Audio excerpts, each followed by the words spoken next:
Hola a todos. Welcome. So today's video, possessive adjectives. Heads up, there's some controversy. Some people call these possessive pronouns. So we'll get into that later. But here we go. What are possessive adjectives? Possessive adjectives are used to communicate ownership of a noun. So they're adjectives because they describe the ownership of a noun. They describe the noun being described determines the gender and the number of the adjective, or the number and gender of the adjective. So it's like an adjective because it is an adjective because the noun determines the gender, determines the number. Okay, so here we go. In English, possessive adjectives or possessive pronouns, my, your, so my backpack, your cell phone, his sister, her brother, your, like usted, your car, our house, our computer, our dress, our dog, it doesn't matter. These words describe the ownership of the noun that they modify.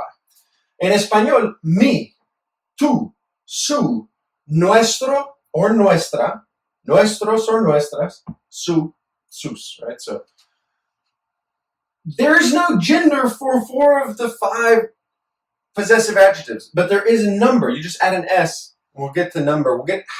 How does the noun determine that? All right, so here it is.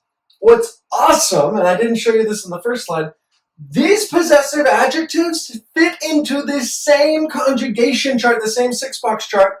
So boom, you could argue, oh, they're possessive pronouns because they fit like a subject pronoun, right? So yo, tú, él, ella, usted, nosotros, ellos, ellas, ustedes.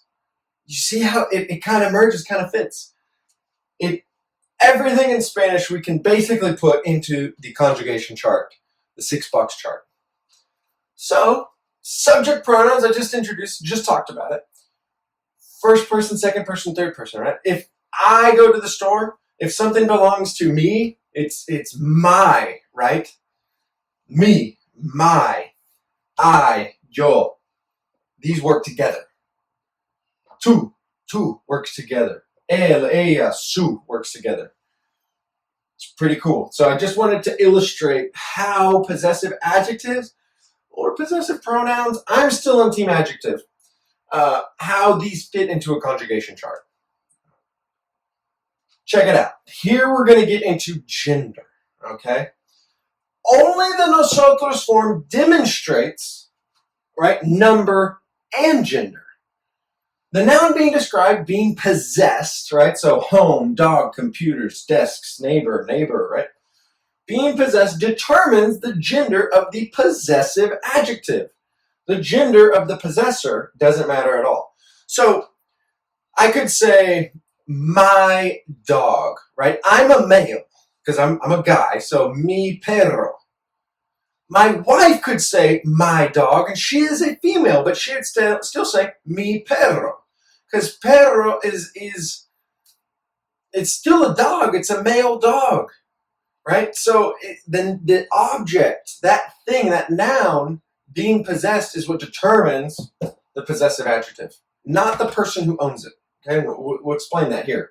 So casa is feminine, but it's singular. So I'm in my house right now.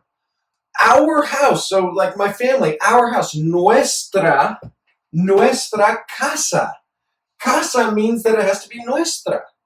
But if we're talking about our dog, perro, it's a male dog, nuestro perro. Casa determined nuestra, perro determined nuestro. It's not my gender, it's not my wife's gender, it's not your gender. It's that thing being possessed. Nuestras computadoras, our computers, computadora is feminine. And it's plural, right? So, nuestras, or escritorios are desks, right? Do you guys have desks at your house for where you do your schoolwork? Well, that desk, escritorio, is masculine. And if we make it plural, then it'd be nuestros escritorios. Nuestra vecina, our neighbor, she's a girl, she lives that way. Nuestro vecino, our neighbor, he's a guy, he lives that way. Neighbor. That one is female, that one is male. Nuestra vecina, nuestro vecino. So That is how this object that's being possessed, the noun, determines the gender of the possessive adjective. Accents matter. Look at this. Tu, we learned subject pronoun. Tu is you. Tu is your. Accent is you. No accent is your. It's pronounced the exact same way, but written, there's a distinction. Tu versus tu. You versus your. Okay? Be careful that we don't confuse you and your. That's your, you. Okay, last bit, this last slide, these are just 4 examples. So, unlike other Spanish adjectives, possessive adjectives are placed in front of the noun. Okay, so just like English. My dog, my house, my phone, your purse. Placed in front of the noun that they're describing or modifying. Mis clases. Clases is plural, my classes. But it's plural, so it's mis clases están aburridas esta semana. Oh, my classes are boring this week. It's like a test week. It's like, tu hermano es muy cómico. Your brother, tu hermano es muy cómico. He's really funny. Su profesora, watch this. Su profesora de álgebra es divertida. This could be his, it could be her, it could be your, if it's like usted, right? So be careful, because su, we here have his algebra teacher. But if I was talking about her algebra teacher, I would also say su profesora. Nuestros profesores, our teachers, our professors en la escuela son difíciles. Our professors at school are difficult. Have a good one. Please let me know in the comments below if you have questions. Let me know. Send me, communicate with me somehow. I want to help you, and I'll make more videos. Bye, guys.